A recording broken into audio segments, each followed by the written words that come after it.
नमस्कार भाइयों बहनों, मेरे चैनल में आपका स्वागत है। Please subscribe. क्लास 10 का रासायनिक अभिक्रिया में समीकरण एनसीईआरटी क्वेश्चन भी एक अपलोड कर दिए हैं, ऑब्जेक्टिव भी अपलोड कर दिए हैं। यह लघु उत्तरीय प्रश्न है। प्लीज देखकर सब्सक्राइब कीजिए, लाइक शेयर प्लीज। आइए पहला क्वेश्चन ध्यान देते हैं। लोहे की वस्तुओं को हम क्यों पेंट करते हैं? लोहे की वस्तुओं को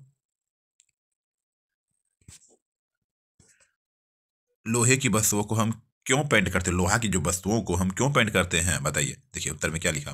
पेंट करने से लोहे के पदार्थ का ऊपरी भाग छिप जाता है। पेंट करने से लोहे के पदार्थ का ऊपरी भाग छुप जाता है। वह वायु के साथ सीधे संपर्क में नहीं रहता है, जिसके कारण उसमें जंग नहीं लगता। इसलिए पेंट करने से हम लोहे के उस पदार्थ को जंग लगने से बचा सकते हैं। जैसे घर में दीपावली में जो पेंट करते हैं वही।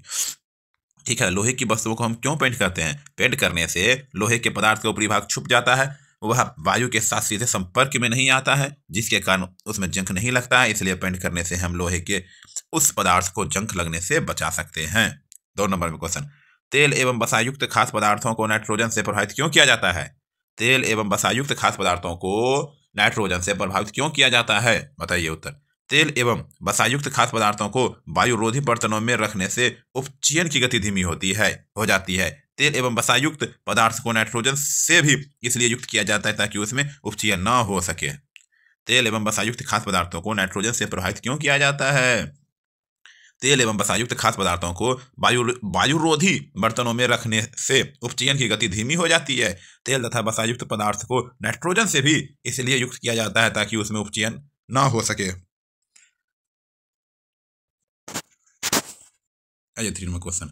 कॉपर सल्फेट के विलयन में लोहे का एक टुकड़ा डाल देने पर विलयन का रंग क्यों बदल जाता है? कॉपर सल्फेट के विलयन में लोहे का एक टुकड़ा डाल देने पर विलयन का रंग क्यों बदल जाता है? उत्तर में, जब लोहे की कील को कॉपर सल्फेट के विलयन में डुबाया जाता है तो वह पूरे रंग का हो जाता है। लोहा कॉपर सल्फेट के घोल में से कॉपर को विस्थापित कर देता है, जैसे Fe plus CuSO4 FeSO4 plus Cu।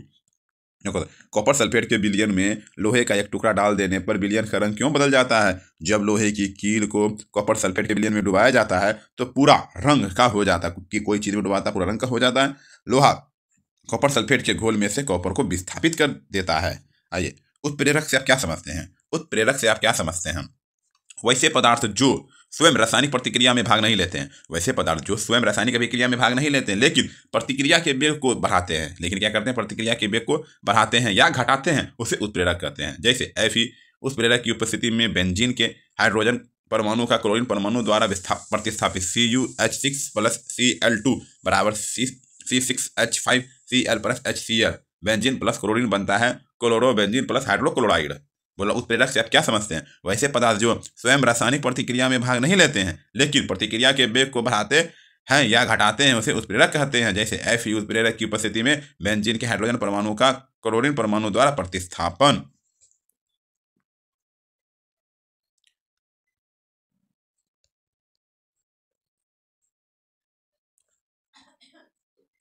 वायु में जलाने से पहले मैग्नीशियम रिबन को साफ क्यों किया जाता है? वायु में जलाने से पहले मैग्नीशियम रिबन को साफ क्यों किया जाता है? यदि मैग्नीशियम रिबन नम वायु के संपर्क में रहता है तो उस पर सफेद रंग की मैग्नीशियम ऑक्साइड की परत जम जाती है। यह परत मैग्नीशियम को जलने में अवरोध पैदा करती है। इसलिए मैग्नीशियम रिबन को पहले रेगमार से साफ किया जाता है। बोला वायु में जलाने से पहले मैग्नीशियम रिबन को साफ क्यों किया जाता है? यदि मैग्नीशियम रिबन नम वायु के संपर्क में रहता है, नम वायु मतलब कि पानी जैसा हो, उस पर सफेद रंग की मैग्नीशियम ऑक्साइड की परत जम जाती है। यह परत मैग्नीशियम के जलने से अवरोध पैदा करती है। इसलिए मैग्नीशियम रिबन को पहले रेगमार से साफ किया जाता है।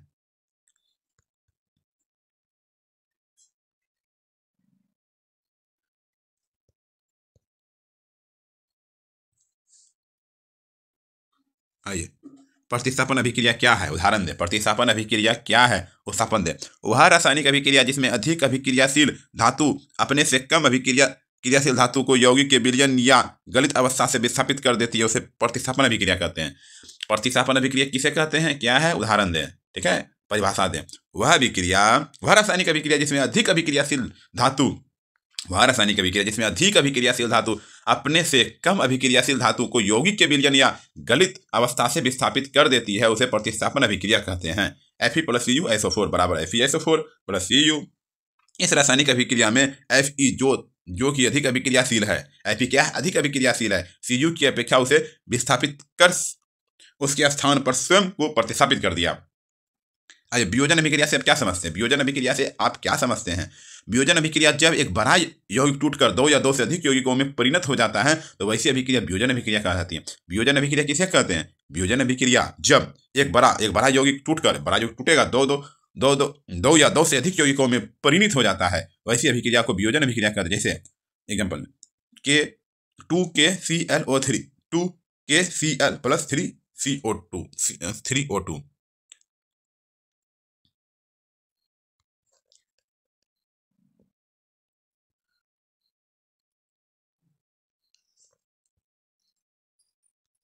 संतुलित रासायनिक समीकरण क्या है? संतुलित रासायनिक समीकरण क्या है? रासायनिक समीकरण को संतुलित करना क्यों आवश्यक है? बोल रहा है संतुलित रासायनिक समीकरण क्या है? रासायनिक समीकरण को संतुलित करना क्यों आवश्यक है? उत्तर में संतुलित रासायनिक समीकरण वह है जिसमें अभिकारकों और उत्पादों को विभिन्न तत्वों के परमाणुओं की संख्या समान होती है। रासायनिक अभिक्रियाओं में द्रव्यमान के संरक्षण के नियम को संतुष्ट करने के लिए रासायनिक समीकरण संतुलित होनी चाहिए। संतुलित रासायनिक समीकरण क्या है? संतुलित रासायनिक समीकरण क्या है? रासायनिक समीकरण को संतुलित करना क्यों आवश्यक है? उत्तर में संतुलित रासायनिक समीकरण वह है जिसमें अभिकारकों और उत्पादों में विभिन्न तत्वों के परमाणुओं की संख्या समान होती है। रासायनिक अभिक्रियाओं में द्रव्यमानों के संरक्षण के नियम को संतुष्ट करने के लिए रासायनिक समीकरण संतुलित होनी चाहिए। ऊष्माक्षेपी एवं ऊष्माशोषी अभिक्रिया का क्या अर्थ है? ऊष्माक्षेपी एवं ऊष्माशोषी अभिक्रिया का क्या अर्थ है? पहले ऊष्माक्षेपी अभिक्रिया। ऊष्माक्षेपी अभिक्रिया ऐसी अभिक्रिया जिनमें ऊष्मा निकलती है ऊष्माक्षेपी अभिक्रिया कहलाती है। ऐसी अभिक्रिया जिसमें ऊष्मा निकलती है उसमें ऊष्माक्षेपी अभिक्रिया कहलाती है। जैसे उदाहरण में मीथेन दहन की अभिक्रिया ऊष्माक्षेपी अभिक्रिया कहलाती है। मीथेन दहन की CH4 + 2O2 बराबर CO2 + H2H2O + ऊर्जा ऊष्माक्षेपी अभिक्रिया किसे कहते हैं? ऐसी अभिक्रिया जिनमें ऊष्मा निकलती है, जिनमें ऊष्मा निकले ऊष्माक्षेपी, ऊष्मा निकले ऊष्माक्षेपी।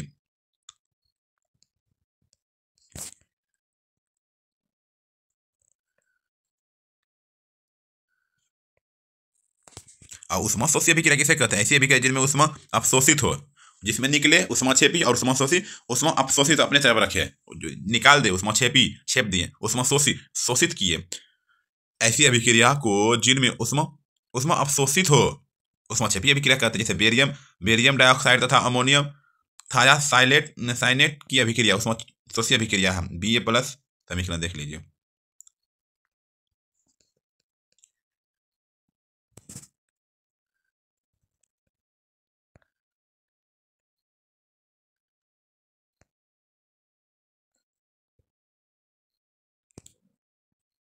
देखिए अपक्षेपण अभिक्रिया से आप क्या समझते हैं? अपक्षेपण अभिक्रिया से आप क्या समझते हैं? उदाहरण देकर समझाइए। अपक्षेपण अभिक्रिया से आप क्या समझते हैं? उदाहरण देकर समझाइए। उत्तर में जब दो विलयनों को मिलाया जाता है और उनकी अभिक्रिया श्वेत रंग के एक पदार्थ का निर्माण होता है। क्या होता है? जब दो विलयन को मिलाया जाता है तो उनकी अभिक्रिया से श्वेत रंग के एक पदार्थ का निर्माण होता है जो जल में ओबिलय है। तो इस ओबिलय पदार्थ के अपक्षेप कहते हैं। इसी ओबिलय पदार्थ को अपक्षेप कहते हैं। समझे? अपक्षेप अभिक्रिया किसे? जब दो विलयनों को मिलाया जाता है और उनकी अभिक्रिया से श्वेत रंग के एक पदार्थ का निर्माण होता है जो जल में ओबिलय तो इस ओबिलय पदार्थ के अपक्षेप कहते हैं। जिस अभिक्रिया में अपक्षेप का निर्माण होता है उसे अपक्षेपण अभिक्रिया कहते हैं। Na2SO4 + BaCl2 BaSO4 2 + 2 NaCl Ba2+ तथा SO4 2- अभिक्रिया से BaSO4 के अपक्षेप का निर्माण होता है।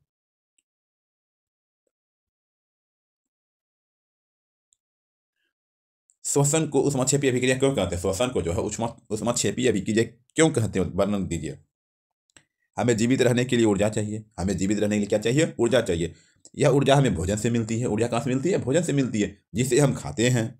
पाचन के दौरान भोजन सरल पदार्थों में टूट जाता है। पाचन के दौरान भोजन सरल पदार्थों में टूट जाता है। उदाहरण के लिए चावल खाते टूट जाता है। आलू तथा ब्रेड में कार्बोहाइड्रेट होता है। ये कार्बोहाइड्रेट टूटकर ग्लूकोज बनाते हैं। ये ग्लूकोज हमारे शरीर की कोशिकाओं में ऑक्सीजन से संयोग करते हैं और ऊर्जा प्रदान करते हैं। इस अभिक्रिया का विशेष नाम श्वसन है। C6H12O6 बराबर 6O2 बराबर 6CO2 प्लस 6H2O प्लस ऊर्जा। ग्लूकोज चूंकि श्वसन अभिक्रिया में ऊष्मा निकलती है, अर्थात श्वसन अभिक्रिया ऊष्माक्षेपी अभिक्रिया है। बोला है श्वसन की ऊष्माक्षेपी अभिक्रिया का श्वसन को ऊष्माक्षेपी अभिक्रिया क्यों कहते हैं, वर्णन कीजिए। हमें जीवित रहने के लिए ऊर्जा चाहिए। यह ऊर्जा हमें भोजन से मिलती है जिसे हम खाते हैं। पाचन के दौरान भोजन सरल पदार्थों में टूट जाता है। उदाहरण के लिए चावल, आलू तथा ब्रेड में कार्बोहाइड्रेट होता है। यह कार्बोहाइड्रेट टूटकर ग्लूकोज बनाते हैं। यह ग्लूकोज हमारे शरीर की कोशिकाओं में ऑक्सीजन से संयोग करते हैं और ऊर्जा प्रदान करते हैं। इस अभिक्रिया का विशेष नाम श्वसन है। देखिए समीकरण, ग्लूकोज चूंकि श्वसन अभिक्रिया में ऊष्मा निकलती है, अतः श्वसन अभिक्रिया ऊष्माक्षेपी अभिक्रिया है। प्रकाश अपघटन अभिक्रिया से आप क्या समझते हैं? प्रकाश अपघटन अभिक्रिया से आप क्या समझते हैं? प्रकाश अपघटन अभिक्रिया से आप क्या समझते हैं? प्रकाश अपघटन अभिक्रिया से क्या समझते हैं? अपघटन अभिक्रिया, अपघटन या वियोजन वह अभिक्रिया है, अपघटन या वियोजन वह अभिक्रिया है जिसमें किसी यौगिक के बड़े अणु के टूटने से दो या दो से अधिक पदार्थ बनते हैं जिनके गुण मौलिक यौगिक के गुण के बिल्कुल भिन्न होती है। प्रकाश ऊर्जा द्वारा अपघटन 2AgCl बराबर सूर्य का प्रकाश 2Ag + Cl2। बोला प्रकाश अपघटन अभिक्रिया से आप क्या समझते हैं?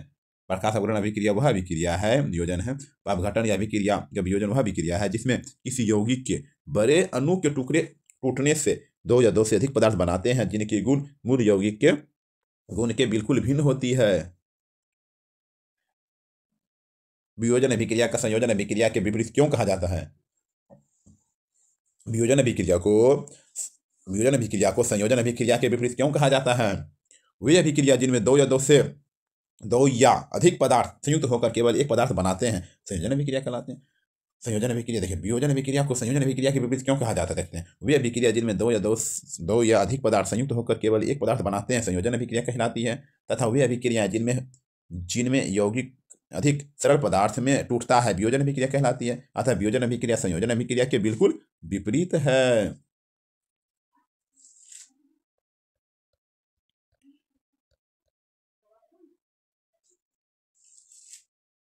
रासायनिक अभिक्रिया से आप क्या समझते हैं? रासायनिक अभिक्रिया से आप क्या समझते हैं? जब कोई रासायनिक परिवर्तन होता है तो हम कहते हैं कि रासायनिक अभिक्रिया हुई है। जैसे भोजन पकाना, अंगूर का किण्वन तथा सांस लेना आदि, ये सभी क्रियाएं रासायनिक अभिक्रिया के कारण का संपन्न होती है। रासायनिक अभिक्रिया से क्या समझते हैं? जब कोई रासायनिक परिवर्तन होता है तो हम कहते हैं कि रासायनिक अभिक्रिया हुई है। जैसे भोजन पकाना, अंगूर का किण्वन तथा सांस लेना आदि, ये सभी क्रियाएं रासायनिक अभिक्रिया के कारण संपन्न होती है। संतुलित और असंतुलित समीकरण में क्या अंतर है? संतुलित और असंतुलित समीकरण में क्या अंतर है? आइए उत्तर। रासायनिक समीकरण में तीर के दोनों ओर उपस्थित तत्वों में परमाणुओं की संख्या समान होनी चाहिए। ऐसे समीकरणों को संतुलित समीकरण कहते हैं। ऐसे समीकरण जिसमें अभिकारक और प्रतिफल तीर के चिन्ह के साथ दर्शाए गए हैं किंतु तीर चिन्ह के दोनों ओर उपस्थित परमाणुओं की संख्या समान नहीं हो, असंतुलित समीकरण कहलाता है। वो संतुलित समीकरण। संतुलित समीकरण किसे कहते हैं बताइए? रासायनिक समीकरण के तीर के दोनों ओर उपस्थित तत्वों की परमाणु संख्या समान होनी चाहिए, उसे संतुलित कहते हैं। ऐसे समीकरण जिसमें अभिकारक और प्रतिफल तीर के चिन्ह के साथ दर्शाए गए किंतु तीर चिन्ह के दोनों ओर उपस्थित परमाणुओं की संख्या समान नहीं है, उसे वो संतुलित कहते हैं।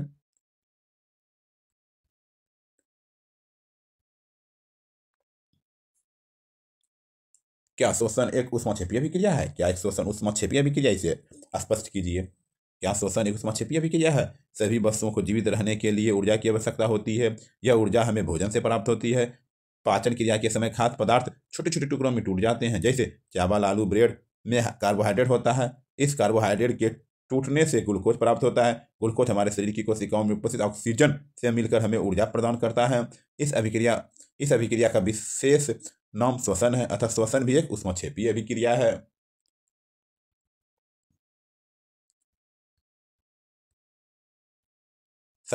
संचारण से आप क्या समझते हैं? संचारण से क्या समझते हैं? क्या आप दैनिक जीवन में इनके प्रभावों को देख सकते हैं? संचारण से आप क्या समझते हैं? क्या आप दैनिक जीवन में इनके प्रभावों को देख सकते हैं? आप जानते हैं कि लोहे की बनी हुई नई वस्तुएं चमकीली होती है। कुछ दिन बाद वायु में छोड़ दिए जाने पर इसका सतह का लालिमा युक्त भूरे रंग का परत चढ़ जाती है। इस प्रक्रिया को लोहे पर जंग लगना कहा जाता है। यह अभिक्रिया अन्य धातुओं की परतों पर भी होती है और उनका रंग बदलता है। जब कोई धातु अपने आसपास अम्ल, आर्द्रता आदि के संपर्क में आती है एवं संक्षारित हो जाती है, इस प्रक्रिया को संक्षारण कहते हैं। संक्षारण के कारण लोहे की बनी वस्तुएं खराब हो जाती है।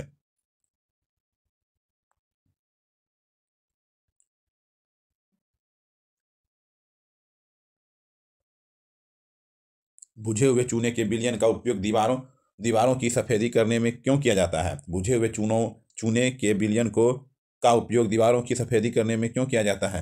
आंसर में कैल्शियम हाइड्रोक्साइड वायु में उपस्थित कार्बन डाइऑक्साइड के साथ धीमी गति से अभिक्रिया करके दीवारों पर कैल्शियम कार्बोनेट की एक पतली परत बना देता है। सफेदी करने के 2-3 दिन बाद कैल्शियम कार्बोहाइड्रेट का निर्माण होता है। इससे दीवार पर चमक आ जाती है। इस कारण है कि बुझे हुए चूने के विलयन का उपयोग दीवार पर सफेदी करने में किया जाता है।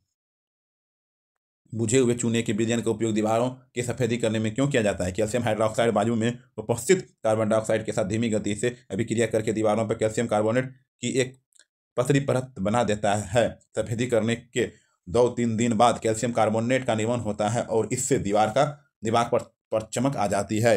यही कारण है कि बुझे हुए चूने के विलयन का उपयोग दीवार पर सफेदी करने में किया जाता है।